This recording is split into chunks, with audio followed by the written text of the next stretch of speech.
Welcome to McPlum, simple solutions served daily. You start by opening Task View right now. Press Windows key plus Tab. You need at least one other desktop visible to remove extras, so confirm you see Desktop 1 and any additional desktops.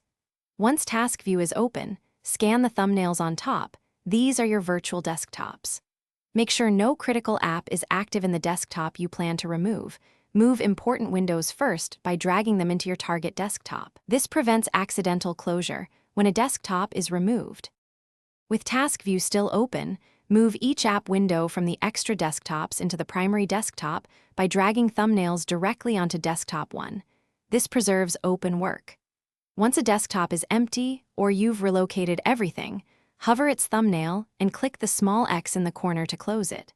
If you prefer keyboard, select the desktop and press Ctrl plus Windows key plus F4 to close the current desktop. Repeat these moves and closures until only the desktops you want remain. Finish by verifying all applications are present on your remaining desktop. Make sure no unsaved work was left behind.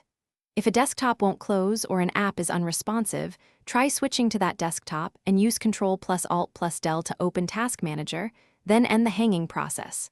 If Task View behaves oddly, restart Windows Explorer. In Task Manager, find Explorer. EXE, restart it, and reopen Task View. If problems persist, a full reboot clears state and allows you to remove desktops normally. Thanks for watching. Stay juicy and subscribe.